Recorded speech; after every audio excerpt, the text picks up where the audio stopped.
All right, what's going on? Welcome to Insight with Irv. These are 4 mistakes that you want to avoid in your 20s to ensure that you have a better experience in your 30s, a better life experience in your 30s. I was joking around with my videographer before going live, and I was telling him, because he's about to turn 30, and I was telling him, you got a couple more months before this airs for you to take heed of what I'm about to break down. So, and I say that jokingly, right?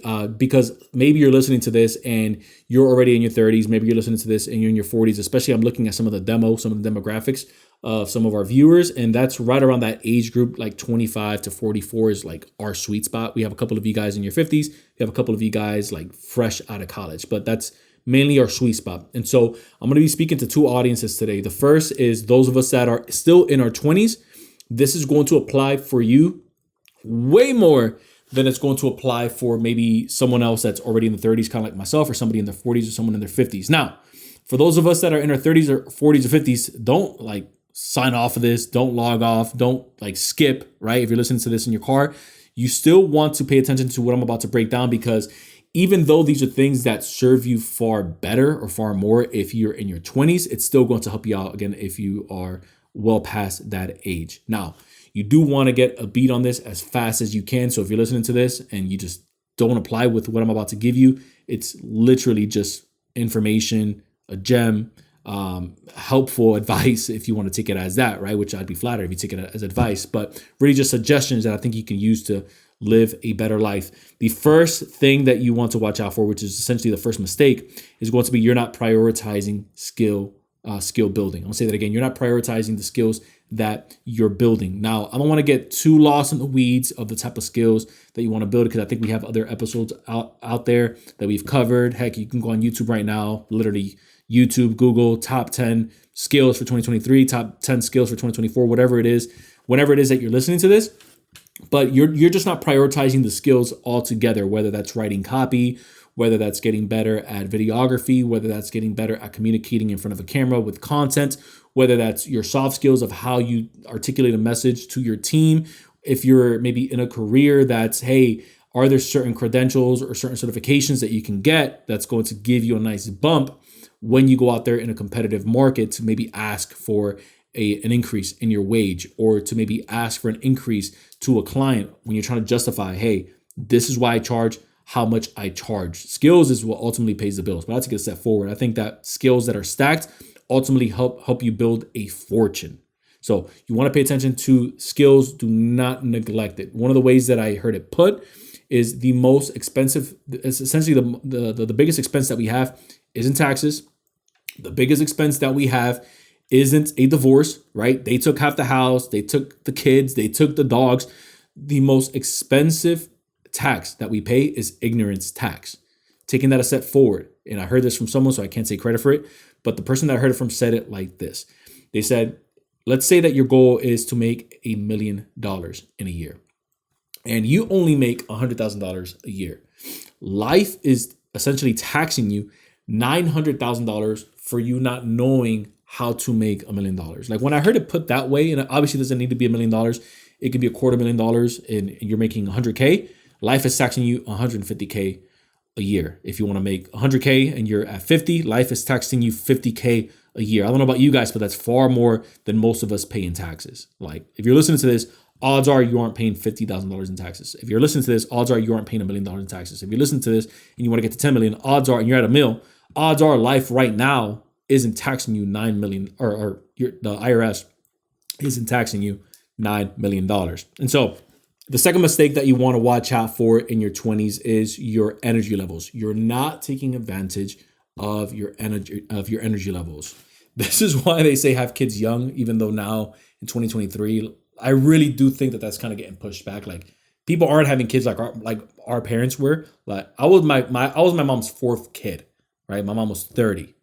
She was pregnant with me at 29, having her 4th kid at 30.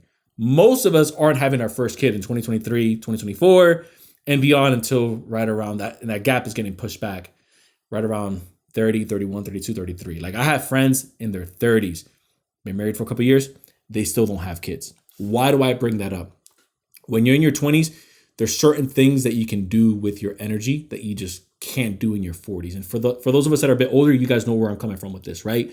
Where especially if you drink a little bit more, and I hear this all the time. I'm not a big drinker, but I hear this from my friends where they say, oh, dude, like I go out for some drinks now and it takes me like 3 days and ibuprofen to recover. Back then in college, I'd be able to just tear the house down, a couple kegs, and I'd be taking finals the next day like nothing happened.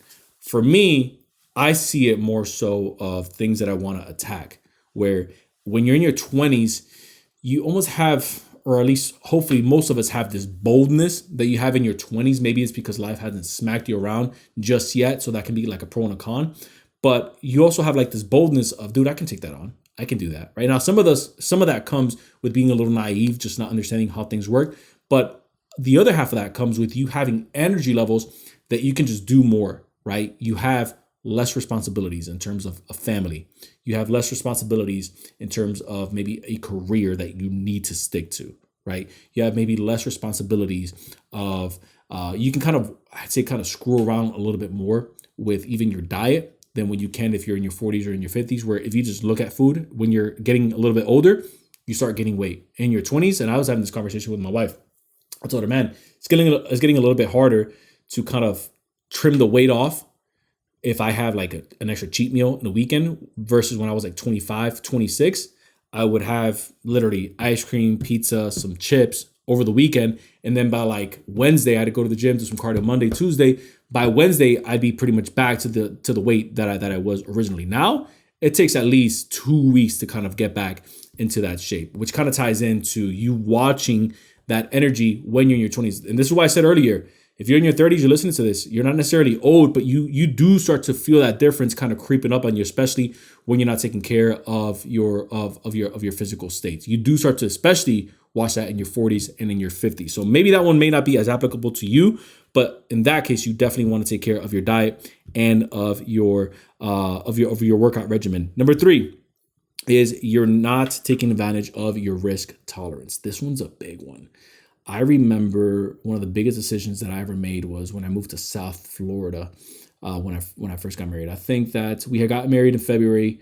I moved. We made the decision to move to South Florida because we just wanted to try something new. We had been in Central Florida pretty much our whole life, so that was about 3-4 hours south.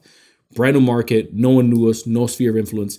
Nothing. You ask me to do that now, I'll think about it twice. The reason I'll think about that twice is because now there's 4 kids on the line.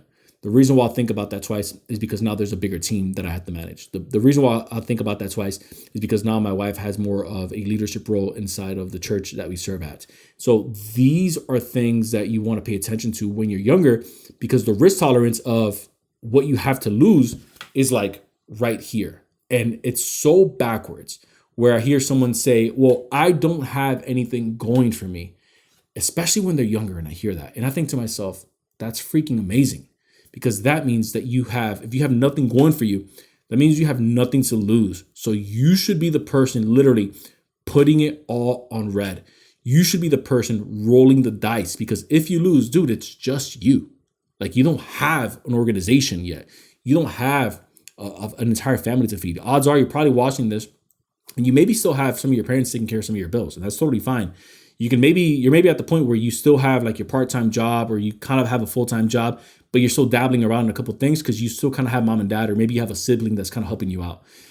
When you're in your 20s, like the risk tolerance that you have, it's so much greater for those of us that are in our 40s and our 50s, not to make excuses for us, that you just end up becoming more risk adverse, meaning you're just not as likely to take risk. And that's even a thing when like management funds are investing for you when you're in your 20s. They're doing way more on the risk side when you're in your 20s, 30s, and early 40s. And then it starts to kind of flip over when you start going into your 50s, 60s, and 70s. And at that point, it's just about mitigating risk, because now there's way more on the line. And so you want to really pay attention to the type of risk that you're putting in. If you're not taking enough risk, let this be like a thing for you. Hey, it's okay to take a risk. It's okay to fail. It's okay to screw up. That's the whole point of doing that while you're a little bit younger, because you have more margin for error rather than when you get a little bit older and that scale starts to kind of tip over.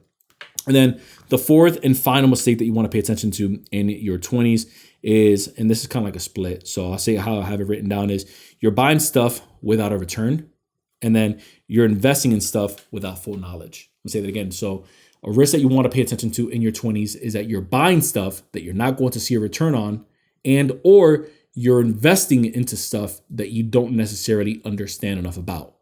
Meaning, if I'm buying stuff, aka dumb stuff, right? I'm buying stuff. We've all heard the same. I'm buying stuff to impress people that don't even like me, or I'm buying stuff to impress people that don't even know I exist.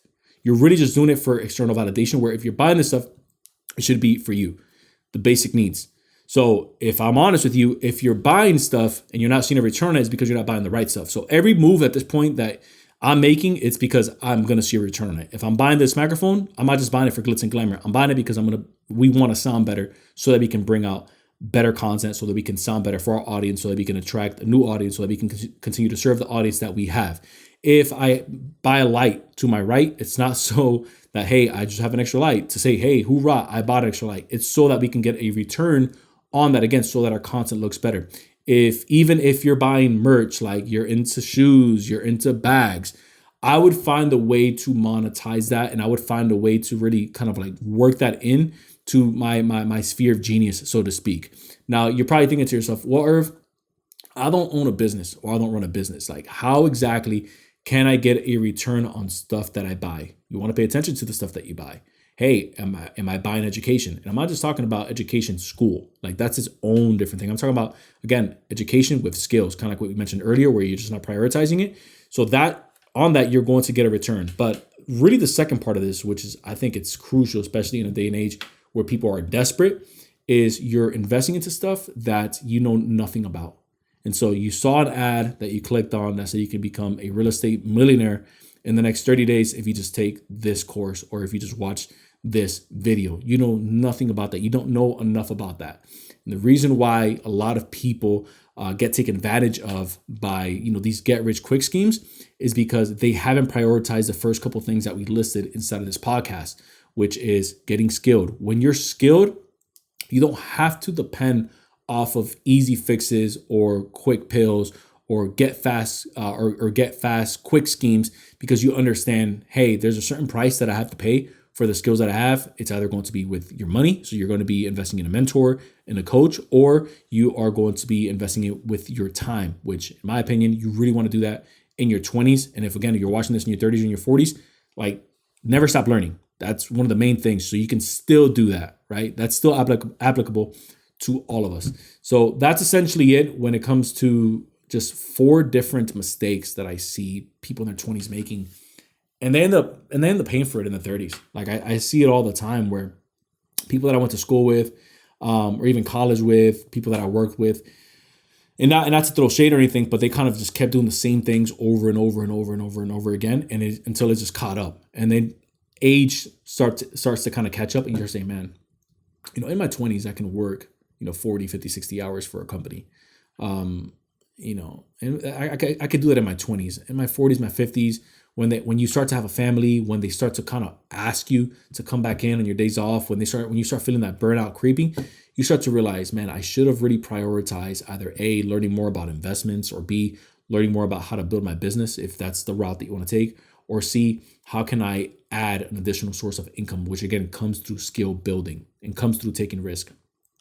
The lack of knowledge holds us back, but also that being risk adverse, especially early on, that's hard for a lot of people to snap out of. But the faster you can snap out of that and do it a calculated risk, the better you're going to be in your 30s. And if you're watching this now, the better you're going to be in the next decade. So if you found value in this content, consider hitting the subscribe button down below. The only ask that we have isn't to buy anything on here. It's literally just to help us spread the word of this show and just share it with someone that you think is going to find value in it. So just consider sharing this by hitting that link down below. Appreciate each and every single one of you guys. And until next time, I will see you in the next episode.